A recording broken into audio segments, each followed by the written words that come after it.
আজকের প্রযুক্তির সবচেয়ে বড় প্রশ্ন হয়তো আর এটা নয় যে স্মার্টফোনের আপগ্রেশন কি আসছে এবং সেটা কত দ্রুত কাজ করে, বরং প্রশ্নটা এখন একটাই: এমন একটি ফোন যা শুধু আপনার নির্দেশ মানবে না, আপনাকে অনুসরণ করবে, আপনার সঙ্গে চলবে আর প্রয়োজনে নিজেই ক্যামেরা ঘুরিয়ে সেরা মুহূর্তটি ধরে রাখবে। শুনতে যেন ভবিষ্যতের গল্প, অথচ সেই ভবিষ্যৎ এখন বাস্তবের মঞ্চে। বিশ্ব প্রযুক্তি অঙ্গনে নতুন আলোচনার জন্ম দিয়েছে চীনের প্রযুক্তি প্রতিষ্ঠান অনার। সাংহাইয়ে অনুষ্ঠিত ওয়ার্ল্ড আর্টিফিশিয়াল ইন্টেলিজেন্স কনফারেন্সে তারা উন্মোচন করেছে বিশ্বের প্রথম রোবট ফোন। প্রযুক্তি বিশ্লেষকদের মতে এটি শুধু একটি নতুন স্মার্টফোন নয়, বরং কৃত্রিম বুদ্ধিমত্তা, রোবোটিক্স এবং মোবাইল প্রযুক্তির এক যুগান্তকারী সমন্বয়। এতদিন স্মার্টফোন মানেই ছিল কল, মেসেজ, ছবি তোলা কিংবা ইন্টারনেট ব্যবহার, কিন্তু অনারের নতুন এই ডিভাইস সেই প্রচলিত ধারণাকে বদলে দিতে এসেছে। প্রতিষ্ঠানটির দাবি, এটি এমন একটি এআই নির্ভর ডিজিটাল সঙ্গী যা ব্যবহারকারীর দৈনন্দিন কাজকে আরো স্মার্ট এবং স্বয়ংক্রিয় করে তুলতে সক্ষম।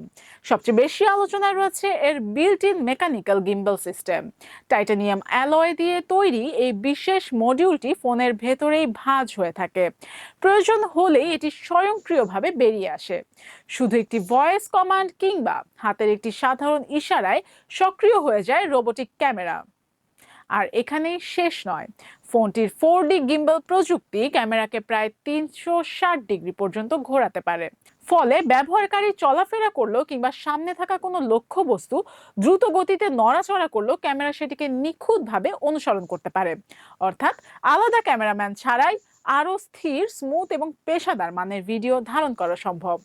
পারফরমেন্সের দিক থেকেও কোনো আপোষ করেনি অনার। এতে ব্যবহার করা হয়েছে স্ন্যাপড্রাগনের সর্বাধুনিক চিপসেট, পাশাপাশি রয়েছে এআই প্রযুক্তি চালিত শক্তিশালী 200 মেগাপিক্সেলের ক্যামেরা, যা উচ্চমানের সিনেম্যাটিক ভিডিও এবং সূক্ষ্ম ডিটেইলের ছবি ধারণে বিশেষভাবে সক্ষম। প্রযুক্তি বিশেষজ্ঞদের মতে কন্টেন্ট ক্রিয়েটর, ব্লগার এবং মোবাইল ফটোগ্রাফারদের জন্য এটি হতে পারে এক নতুন সম্ভাবনার দ্বার।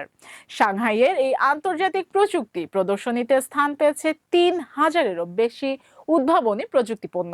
তবে এত শত উদ্ভাবনের মাঝেও সবচেয়ে বেশি কৌতূহল আর আলোচনার কেন্দ্রবিন্দুতে উঠে এসেছে অনারের এই রোবট ফোন। কারণ এটি শুধু একটি নতুন ডিভাইস নয়, বরং স্মার্টফোনের ভবিষ্যৎ কোন দিকে এগোচ্ছে তারও একটি স্পষ্ট ইঙ্গিত। প্রযুক্তির এই দ্রুত পরিবর্তনের যুগে এখন আর প্রশ্ন শুধু কে সবচেয়ে শক্তিশালী ফোন তৈরি করলো সেটি নয়, বরং প্রতিযোগিতা এখন এমন একটি ডিভাইস তৈরির যা মানুষের মতো ভাবতে পারবে, পরিস্থিতি বুঝতে পারবে এবং ব্যবহারকারীর অভিজ্ঞতাকে আরো বুদ্ধিমান করে তুলবে। আর সেই প্রতিযোগিতায় অনারের এই রোবট ফোন যে নতুন অধ্যায়ের সূচনা করেছে তা বলাই যায়। এখন দেখার বিষয়, এই উদ্ভাবন সত্যিই কি স্মার্টফোন শিল্পে নতুন বিপ্লব ঘটায়, নাকি এটি কেবল প্রযুক্তি বিশ্বের একটি সাহসী পরীক্ষামূলক পদক্ষেপ হয়ে থাকে। তবে একটি বিষয় স্পষ্ট, কৃত্রিম বুদ্ধিমত্তার যুগে স্মার্টফোন আর শুধু একটি ফোন নয়, এটি ধীরে ধীরে পরিণত হচ্ছে মানুষের সবচেয়ে কাছের ডিজিটাল সহচরে। আফরিন প্রিয়া, টাইমস 24।